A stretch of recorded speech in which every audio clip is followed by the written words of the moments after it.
Maple Street was the kind of place real estate agents call perfect for families.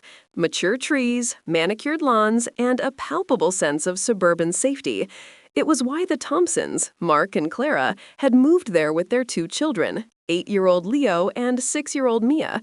They bought a charming two-story house with a spacious attic, the perfect retreat from the noise of the city. For the first few weeks, life was idyllic. The children made friends, the smell of barbecue hung in the weekend air, and the only unsettling sound was the occasional scrape of tree branches against the roof at night. Or so they thought. It started with Leo. He'd always been an imaginative child, but his artwork took a dark turn. Page after page, his sketchbook filled with the same image, a tall, slender figure with long, spindly limbs and a face that was just an empty blur lurking beneath his bed. Mark tried to laugh it off. "Got your own private boogeyman, champ?" he'd ask. But Clara felt a chill every time she saw them.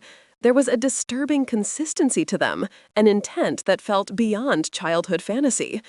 The worry turned to alarm when Mia, who idolized her brother, began drawing the same thing. Her strokes were more childlike, the lines shakier, but the creature was unmistakably the same. And it wasn't just the Thompsons. At the playground, Clara overheard other mothers whispering. Their children were drawing it too. The same shadow man, the same under-the-bed hiding spot. The tranquility of Maple Street began to fray, replaced by a collective, unspoken anxiety. They tried everything. They talked to the children, who would only shrug and say they had to draw it. They inspected under every bed with flashlights, showing them that nothing was there. They even hired a child psychologist who spoke of mass hysteria and shared traumas, but offered no real solutions.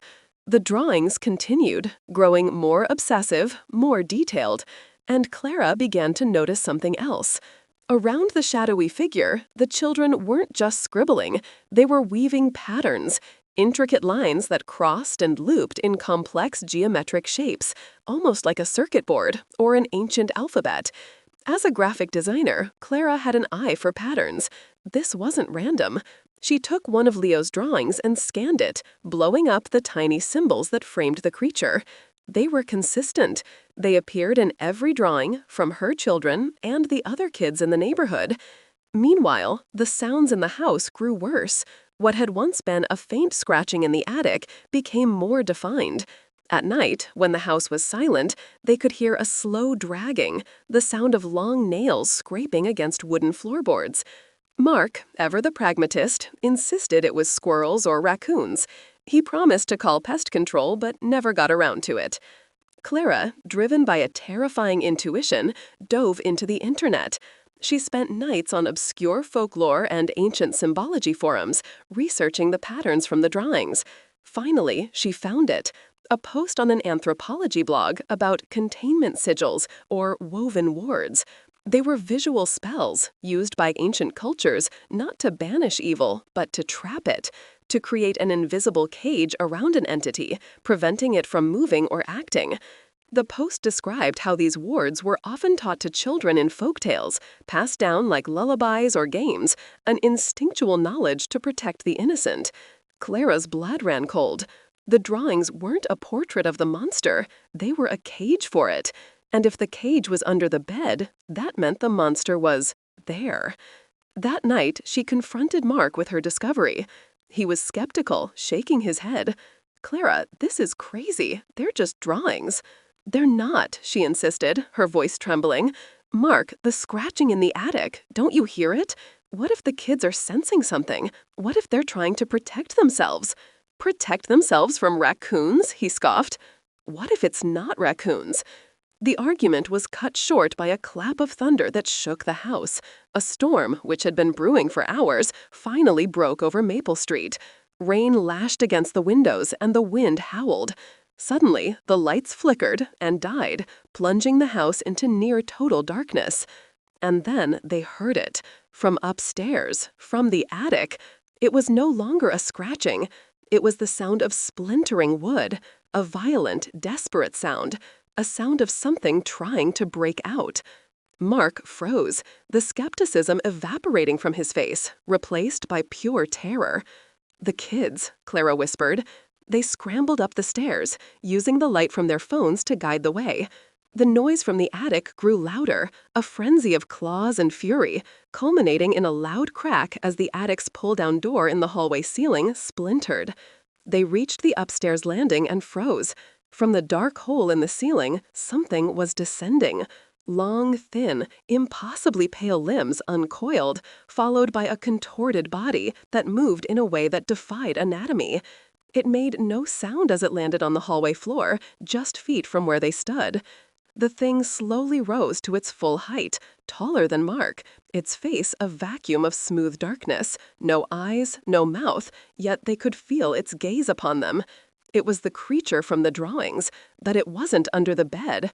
It had been above them all along. Panic seized Clara, but as she turned toward her children's rooms, she saw it. From beneath the closed doors of both Leo's and Mia's rooms, a soft, silvery light pulsed. She rushed to Leo's door and pushed it open gently. The room was calm, untouched by the storm or the horror in the hall.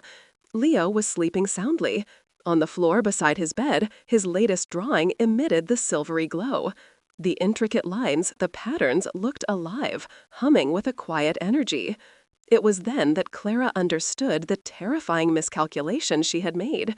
The drawings weren't a cage for the monster. They didn't contain the monster under the bed. They created a sanctuary, a ward the monster couldn't cross. The children weren't drawing the monster's hiding place. They were drawing the only safe place in the entire house. The children weren't afraid of the dark under their beds. They were using it as an anchor for their protection. The creature in the hall took a hesitant step toward Leo's room, but stopped at the threshold, as if hitting an invisible wall. It let out a low, frustrated hiss, a sound that seemed to tear at the very air. It turned its blank face to Mark and Clara, the two parents standing unprotected in the hall. They were between the creature and the safety of their children. Mark grabbed Clara's hand, pulling her back. The terror in his eyes was mixed with a shattering realization. Their children were not the victims. They were the guardians. Their nightmares were not a weakness, but a weapon. And as the creature from the attic began to glide toward them down the dark hallway, they realized the only monster that mattered wasn't the one the children drew, but the one the children knew was real. This story was a presentation from Shadow Tales.